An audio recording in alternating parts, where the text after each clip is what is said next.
नमस्कार, मैं हूं दीपाली राणा। आप देख रहे हैं गोल्ड स्पॉट। और कल के गिरावट के बाद आज भी सोने चांदी में दबाव पर कारोबार हो रहा है। सोने में ऊपरी स्तरों से मुनाफा वसूली देखने को मिली है। हालांकि यूएस में 900 अरब डॉलर के पैकेज पर कांग्रेस की मुहर लगने के बाद सोने में निचले स्तरों पर सपोर्ट बना हुआ है। ऐसे में सोने और चांदी में क्या स्ट्रैटेजी आपको रखनी चाहिए, इसी पर हम फोकस करेंगे गोल्ड स्पॉट में। हमारे साथ Dubai gold and jewellery group के वाइस चेयरमैन चंदू सिरोया मौजूद हैं, एक्सिस सिक्योरिटीज के सुनील कटके हैं, मनी इश्यूज कैपिटल के जयप्रकाश गुप्ता है और CNBC TV commodity editor Manisha Gupta भी हमारे साथ बनी हुई है। गोल्ड के प्राइसेस एक बार फिर से 50,000 के नीचे अब ट्रेड कर रहे हैं। 49,700 के आसपास लेवल्स देखने को मिले, 50,000 के आसपास इनफैक्ट ये भी ट्रेड होते हुए हैं। लेकिन पहले क्विक एक व्यू ले लेते हैं प्राइसेस पर और उसके बाद ज्वेलरी मार्केट के एक्शन को भी समझेंगे, स्पेशली इंटरनेशनल मार्केट्स यानी दुबई में किस तरीके के ट्रेंड्स है। Jayprakash, good morning. पहले तो आप ही बताइए, एक मोमेंटम हमने पॉजिटिव फ्रंट पर बनते हुए देखा एक लंबे कंसोलिडेशन के बाद, लेकिन अब वापस से दबाव बना है। 50,000 के आसपास प्राइसेस ट्रेड हो रहे हैं। तो एक सेंस अगर लेना चाहें कि यहां से प्राइसेस को लेकर क्या डायरेक्शन रह सकती है, क्या रेंज रह सकती है, या फिर क्या ट्रिगर्स है जो यहां से फर्दर ड्राइव करेंगे प्राइसेस को, क्या व्यू है आपका इस पर? वो पॉजिटिव ही है। 2 दिन पहले यहाँ पे जो कोरोना म्यूटेटेड वायरस की जो खबरें आई यूके से, उसके कारण एक नी जर्क रिएक्शन देखने को मिला मार्केट में। Equities as well as commodities में एक सेल ऑफ देखने को मिला। ये मैं कह सकता हूँ नी जर्क रिएक्शन है। लेकिन अभी जो अनसर्टेनिटी है 2021 में हम लोग जाने वाले हैं, वो अभी भी अनसर्टेन बना हुआ है माहौल। 900 बिलियन डॉलर का एक पैकेज आया है। ये फर्दर यहाँ पे लिक्विडिटी इनहांस करेगा, जिसके कारण पॉजिटिव मोमेंटम बना रहेगा। बिल्कुल शॉर्ट टर्म में अगर देखें तो आई थिंक 49,800 एक अहम सपोर्ट लेवल है और मार्केट उसका सपोर्ट लेके हो सकता है यहाँ से बाउंस दे करंट लेवल से 50,600 तक। ब्रॉडली अगर देखें तो मुझे लगता है कि मार्च तक 2021 में मुझे लगता है $2,000 का रेट देखने को मिल सकता है। घरेलू मार्केट में ट्रांसलेट करें तो आई थिंक 53,500 से 54,000 का लेवल पॉसिबल है। बढ़त यहाँ पर जारी रह सकती है। सिरोया जी, आपसे भी जानना चाहेंगे, क्योंकि अगर इस साल की हम बात करें तो लो $1,450 पर आउंस था, हाई 2,080 के आसपास का हमने बनते हुए देखा है। उसके बाद ऑफ कोर्स यहाँ पर मुनाफा वसूली है। किस तरह की खरीदारी आपने इन सभी प्राइस लेवल्स पे आते हुए देखी है और अब आगे जाते हुए क्या बाइंग की उम्मीद है? नमस्कार जी। सबसे पहले तो ये कि जैसे ही गोल्ड प्राइस ऊपर जाती है तो ये जो टिपिकल माइंड है, जो कस्टमर्स की डिमांड है, वो ड्राई अप हो जाती है। जैसे अभी हमने देखा था लास्ट 2 वीक पहले बहुत अच्छा बिजनेस था, बहुत अच्छा टर्नओवर चल रहा था। और अभी ऑल ऑफ अ सडन ये जो नी जर्क रिएक्शन आपने बताया, उसी हिसाब से जो अप एंड डाउन हुआ है तो कस्टमर्स का कॉन्फिडेंस थोड़ा सा शेक हो जाता है। दुबई में हमने अभी एक स्पेशल प्रमोशन शुरू किया हुआ है, दुबई शॉपिंग फेस्टिवल शुरू है और अगले 45 दिन में हम 25 किलो सोना फ्री में देने वाले हैं पैटल के जरिए, और सेकेंड डे 1 किलो सोना दिया जा रहा है। लेकिन उसके बावजूद भी इतना मोमेंटम नहीं दिख रहा है बिकॉज अभी अनसर्टेनिटी हो गई है। उसके बाद में कल जो महाराष्ट्र गवर्नमेंट ने बंद किया है ना, तो काफी हिंदुस्तानी पर्यटक यहाँ पर आए हुए थे बिकॉज बहुत टाइम से वो कहीं बाहर नहीं जा पाए थे। तो वो Dubai is good place for a holiday, तो सभी यहाँ पर आए हुए थे। लेकिन अभी सभी वापस रश करना चाहते हैं क्योंकि वहां पर कंपल्सरी क्वारंटाइन कर दिया। तो ये जो जियो पॉलिटिकल फैक्टर्स है ये बहुत प्ले कर रहे हैं डिमांड के ऊपर। गोल्ड एज टच तो अगर गोल्ड प्राइस मेरे हिसाब से अगर $1,950 के ऊपर जाता है तो जो फिजिकल बाइंग है वो ऑलमोस्ट 0 हो जाती है, सभी वेट एंड वॉच में आ जाते हैं। पर जो ETF है और उनका बिजनेस है वो चलता रहता है। इसीलिए जो लोग सभी कह रहे हैं कि 2,000 के ऊपर जाएगा, मुझे नहीं लगता है कि वो सस्टेन करेगा। और जैसे ही ऊपर जाएगा विल बी प्रॉफिट टेकिंग आएगा काफी सारा, बिकॉज काफी लोग अभी वेट एंड वॉच में है। एंड जैसे ही थोड़ा सस्टेनेबिलिटी आ जाएगा इस वैक्सीन के हिसाब से और बिजनेसेस थोड़े नॉर्मल होंगे, everybody will come gold. This is my G Siroya ji, जैसे आपने कहा कि आप दुबई की जहां तक बात है, अगले 45 दिन में आप 25 किलो सोना एज अ गिफ्ट वहां पर देने वाले हैं। गोल्ड स्पॉट पे हम रोजाना यहां पर ज्वेलर्स से बात करते हैं और काफी हद तक यही फील वहां से भी सुनने को मिला है कि काफी जो नए लॉन्चेस हैं वो शायद लोअर टिकट के होने वाले हैं, offer schemes, free silver gold के ऊपर और ऐसी काफी सारी स्कीम्स आगे चल के यहां पर करने वाले हैं ये लोग, क्योंकि शादियों का जो मेजर सीजन है वो 15 जनवरी के बाद से खुलेगा। ये थोड़ा सा लल पीरियड इन दैट सेंस भी है। तो आपको क्या लगता है कि ज्वेलरी एज एन इंडस्ट्री की जो कैंपेनिंग, मार्केटिंग, जो स्कीम्स वगैरह हैं, उनकी बजटिंग इस वक्त यहां पर ज्यादा होने वाली है? अब देखिए ऐसा है कि ज्वेलरी को बेनिफिट जरूर होगा, बिकॉज जो शादियां आप कह रही हैं, शादियों में आजकल खर्चा कम हो गया जी। तो this is practical actually according to me. तो जो खर्चा कम हो गया तो बेटी को देना तो है पिताजी को, तो गोल्ड और ज्वेलरी के फॉर्म में जाएगा, इसलिए गोल्ड का डिमांड बढ़ना ही चाहिए। काफी डिवाइडेड थॉट है काफी लोग मानते हैं कि शादियां छोटी हो रही हैं इसके लिए सोना ज्यादा खरीदा जा रहा है, और कुछ लोगों ने हमें ये बोला कि शादियां छोटी हो गई हैं इसके लिए बहुत भारी ज्वेलरी पहनने की भी जरूरत नहीं है, तो इसलिए भी लोग शायद वहां पर भी कम ले रहे हैं। दे आर 100% राइट, लेकिन वो पहनने की जरूरत नहीं है, लेकिन सिक्योरिटी के लिए फ्रीडम होता है ना सोना, तो सिक्योरिटी के लिए पिताजी जो देते हैं जनरली कैश नहीं देंगे, गोल्ड ही देंगे, बिकॉज तो गोल्ड उसी के पास रहेगा, कैश होगा तो पति के पास जाएगा, सब जगह जाएगा, तो ज्वेलरी की डिमांड डेफिनेटली रहनी चाहिए, मुझे ऐसा लगता है। जी, तो डिमांड पर तो इम्पैक्ट हुआ है, प्राइसेस जो ऊपर नीचे हुए हैं, लेकिन सुनील आपका व्यू क्या रहेगा और क्या स्ट्रैटेजी है?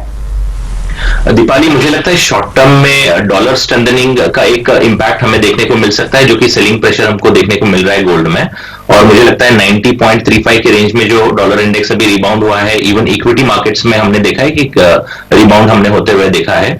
तो मुझे लगता है जो पॉजिटिविटी हम एक्सपेक्ट कर रहे थे $900 बिलियन का स्टिमुलस पैकेज के थ्रू, अभी उस पे ट्रंप ने एक सजेशन दाखिल किया हुआ है कि भाई ये वैल्यू जो है हमें रिविजिट करना पड़ेगा, और हो सकता है कांग्रेस और सेनेट को अगेन वीकेंड तक उनको रिवाइज करके आना पड़े। तो कहीं ना कहीं ट्रंप का इसको रिजेक्ट करना और कांग्रेस को और सेनेट को फिर से रिविजिट करके टर्म्स को चेंज करके फिर से स्टिमुलस पैकेज पे वीकेंड तक वापस आना, ये कहीं ना कहीं गोल्ड के प्राइसेस पे प्रेशर डाल रहा है अभी शॉर्ट टर्म में। तो मुझे लगता है इमीडिएट 1 या 2 दिन के लिए अगर इंट्राडे पर्सपेक्टिव या 1-2 दिन के पर्सपेक्टिव से देखें तो मुझे लगता है कि गोल्ड के प्राइसेस पे थोड़ा दबाव जरूर रहेगा। 50,000 और 50,100 के रेंज में सेल इनिशिएट कर सकते हैं, 50,300 का एक स्टॉप लॉस मेंटेन करके चलें, और मुझे लगता है 49,700 से लेके 49,500 का लेवल देखने को मिल सकता है। तो स्ट्रैटेजी गोल्ड पर आपकी स्क्रीन पर है। चंद्र जी शुक्रिया बातचीत करने के लिए और मौजूदा स्थिति पर इलैबोरेट करने के लिए। गोल्ड स्पॉट से आगे बढ़ेंगे, अब बात करेंगे क्रूड और बेस मेटल्स की, और क्रूड बेस मेटल्स दोनों ही अगर आप देखेंगे तो दबाव के साथ ट्रेड हो रहे हैं। अगर पहले क्रूड की बात करें तो 0.2% की कमजोरी इस वक्त देखने को मिल रही है। यूएस में जो 18 दिसंबर का हफ्ता रहा उसमें क्रूड की इन्वेंट्री बढ़ने से भी कच्चे तेल पर असर बना है, और पिछले 3 दिनों में जो ब्रेंट भी है वो भी 6% ऑलमोस्ट लुढ़क चुका है। सुनील, क्रूड पर क्या रिकमेंडेशन रहेगी? इन स्तरों से भी नीचे जाने की पॉसिबिलिटी है? अगर हाँ तो क्या बेचकर चलना है या कोई और व्यू है? जी दीपाली, मुझे लगता है कि सेलिंग प्रेशर रहेगा। मुझे लगता है प्राइसेस जो है डोमेस्टिक मार्केट में 3,300 का लेवल भी छू सकता है आने वाले समय में। इन्वेंट्रीज ठीक ठाक हैं। लास्ट वीक हमने देखा 2.7 मिलियन बैरल जो है सरप्लस में इन्वेंट्री आया था, और इवन यूएस के रिकाउंट्स में भी इजाफा हमने होते हुए देखा है। और अभी जो नया स्ट्रेन डिस्कवर हुआ है जो कि कोविड के इन्फेक्शन रेट को बढ़ाएगा, तो उससे भी मार्केट में पैनिक है ना, तो कहीं ना कहीं इसका डिमांड जो है एक कंसर्न रहेगा ही आने वाले समय में। तो सेलिंग प्रेशर हमें ऑलरेडी लास्ट 2 दिन से देखने को मिल रहा है। डे पर्सपेक्टिव से भी मैं रेकमेंड करूंगा कि 3,440 के रेंज में सेल करें, 3,470 का स्टॉप लॉस मेंटेन करके चलें, और 3,380 और 3,350 तक का टारगेट देख के चल सकते हैं।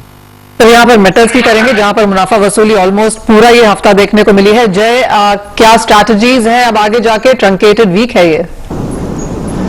जी बिल्कुल, देखिए जो ट्रिगर मिला है मार्केट को नेगेटिव साइड में वो लास्ट वीक से ही मिल रहा है कि जब यूके से यहाँ पे कुछ सस्पेक्टेड केसेस बढ़ रहे थे, और अब जिस हिसाब से वहाँ पे 5 जनवरी तक ऑलमोस्ट लॉकडाउन का माहौल है, यूके से फ्लाइट्स कैंसिल हो रहे हैं, तो फिर से एक डर का माहौल बन रहा है। तो एक पॉजिटिव मोमेंटम जो क्रिएट हो रहा था ग्लोबल इकोनॉमीज में, लिक्विडिटी पंपिंग था, लग रहा था कि यहाँ पे डिमांड रिवाइवल होगा, उस पर एक छोटा सा ब्लिप जरूर है। और अगर आप देखें तो कल के बाद ऑलमोस्ट 10 डेज के लिए यहाँ पे इंस्टीट्यूशनल पार्टिसिपेशन नील के बराबर रहेगा, तो उससे भी यहाँ पे थोड़ा सा प्रॉफिट टेकिंग आ रहा है, और पॉसिबल है कि ये प्रॉफिट टेकिंग थोड़ा सा और इंटेंसिफाई हो कल के दिन तक। तो मुझे लगता है बिल्कुल शॉर्ट टर्म में हायर लेवल्स पे बेचने की रिकमेंडेशन होगी, या कोई अगर लॉन्ग कैरी कर रहा है तो क्रिसमस से पहले अपने प्रॉफिट्स बुक कर लें, क्रिसमस एंजॉय करें, और फिर न्यू ईयर में देखें कि यहाँ पे जो डर का माहौल मार्केट में बना हुआ है इन्फेक्शंस बढ़ने के कारण, उस पे कितना कंट्रोल हो पाता है और वैक्सीन के इफेक्टिवनेस पे भी यहाँ पे एक क्लैरिटी मिलेगी। तो मुझे लगता है कोई फ्रेश पोजीशन बनाना है तो वो न्यू ईयर में ही बनाना चाहिए। क्रिसमस एंजॉय करें, न्यू ईयर का वीकेंड है वो एंजॉय करें, प्रॉफिट बुक कर लेना चाहिए मेरे ख्याल से। तो मेटल्स में अगर मुनाफे की पोजीशंस हैं तो प्रॉफिट ले लीजिए, ये सजेशन है। और नए साल में फ्रेश स्ट्रैटेजी पर बात करें। एक ब्रेक के लिए यहाँ पर रुक रहे हैं, लौटेंगे तो आज की हॉट कमोडिटी आपको बताएंगे, साथ ही फोकस रहेगा एग्री कमोडिटीज पर भी। तो जल्द वापस आते हैं।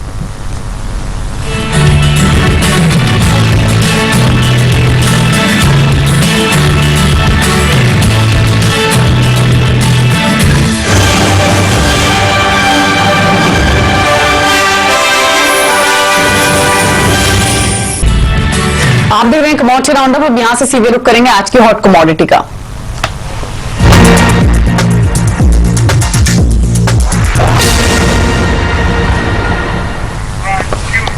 आज की हॉट कमोडिटी चना है और यहां पर खरीदारी की सलाह है, यानी 4570 के लेवल्स पर आप खरीदारी की पोजीशंस बना सकते हैं 4670 के टारगेट के लिए, और स्टॉप लॉस 4520 के लेवल्स पर मेंटेन करना है। क्यों खरीदना है? सबसे पहली चीज तो ये कि कई दिनों की गिरावट के बाद चने में हमने एक बार फिर से खरीदारी लौटती हुई देखी है। डिमांड जो है वो सीजनल है और इसीलिए जो कि इस तेजी को सपोर्ट करेगी। तो सीजनल डिमांड इमर्ज हो रही है जिससे सपोर्ट मिलेगा प्राइसेस को। इसके अलावा भी हमने देखा है कि ऑनगोइंग फेस्टिव डिमांड जो थी, साथ ही साथ जो वेडिंग डिमांड होती है उसमें भी बेसन की डिमांड बढ़ती है जो कि चने के थ्रू ही आती है। तो ये तमाम ऐसे फैक्टर्स है जो कि सपोर्ट करेंगे चने की तेजी को। तो इसीलिए अपॉर्चुनिटी खरीदारी की देखनी चाहिए। 4570 के आसपास खरीदिए, 4670 के टारगेट के लिए स्टॉप लॉस 4520 का। क्लियरली चने में हमने वो बढ़त आते हुए देखी भी है, लेकिन रबी का जो इलाका है इस बार वो यहाँ पर हमने चने में बढ़ता हुआ ऐसा देखा है। इसी वजह से यहाँ पर कुछ बहुत प्रेशर भी रहा है। इंडस्ट्री का इस पे अब क्या नजरिया है जानने के लिए बात करते हैं जेएलवी एग्रो के डायरेक्टर विवेक अग्रवाल से। विवेक नमस्कार। पिछले कई दिनों की मुनाफा वसूली के बाद हल्की सी खरीदारी यहाँ पर चने में जरूर लौटी है। दीपाली ने काफी सारे फंडामेंटल्स गिनाए जिनकी वजह से खरीदारी आ सकती है बाजार में। आप कैसे देखते हैं फिलहाल बाजार को और आगे जाके क्या फेयर प्राइसेस रह सकते हैं? नमस्ते मनीषा जी, मैं तो सबसे पहले ये बोलना चाहूंगा कि ये जो बाजारों में जो मंदी आई है ये एनसीडीएक्स के कारण आई है। एक्चुअल डिमांड मार्केट में है, बट एनसीडीएक्स हेलो जी, एनसीडीएक्स में बहुत कम मात्रा पे ट्रेड होता है और उसका जो बाजार टूटता है उसका पूरा असर एक्चुअल फिजिकल मार्केट पे पड़ता है। अगर आप गौर करेंगे मनीषा जी तो 40 से 50 हजार टन का ट्रेड अभी पिछले 6-8 महीने में हुआ होगा, जो पूरा 8 मिलियन कम से कम 80 लाख टन के चने की बिजनेस प्रभावित करता है। बहुत लिमिटेड व्यापारी इसको ट्रेड करते हैं, अपने फायदे के लिए मैनिपुलेट करते हैं और बाजार उससे लगातार गिरता जाता है।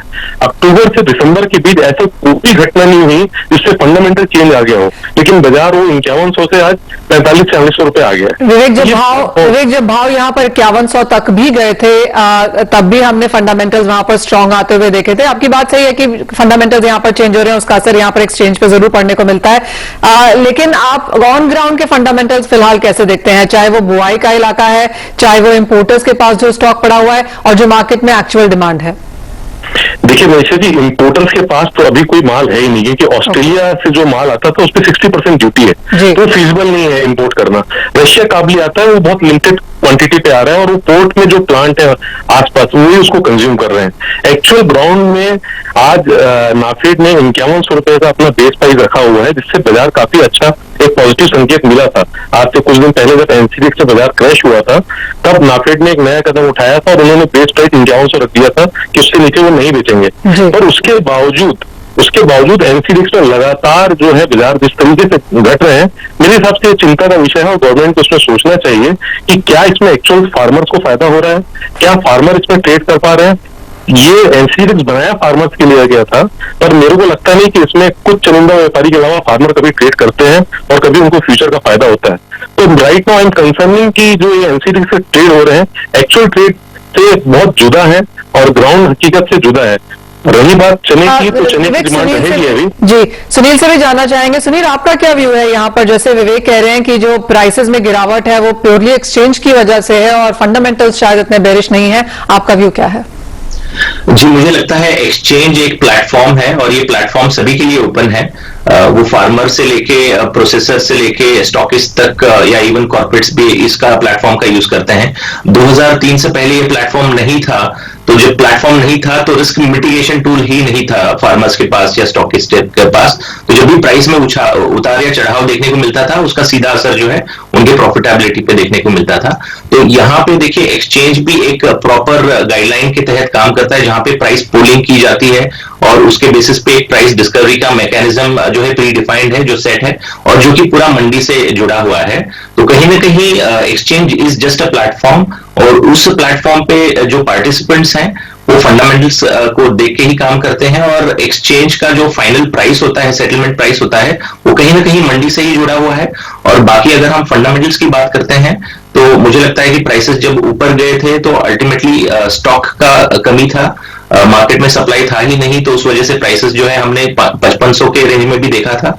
अभी क्योंकि इस बार का एकरेज बहुत बढ़िया है और एंटिसिपेशन ये है कि फ्यूचर में अभी 1-1.5 महीने में सप्लाई भी चालू हो जाएगा, तो ऑब्वियसली उस चीज का एक दबाव जो है हमें फ्यूचर प्राइसेस में देखने को मिलता है। तो जो हम आज देखते हैं फ्यूचर कॉन्ट्रैक्ट्स ट्रेड होते हुए देखते हैं, ना कि स्पॉट। तो ये जो प्राइसेस हम स्क्रीन पे देखते हैं एनसीडीएक्स में, ये 1 महीने, 2 महीने, 3 महीने आगे वाले प्राइसेस हैं और वो 1, 2, 3 महीने के जो आगे वाले फंडामेंटल्स हैं वो कंसिडर करके ये प्राइस जो है इनफैक्ट जो पार्टिसिपेंट्स है वो डिसाइड करते हैं।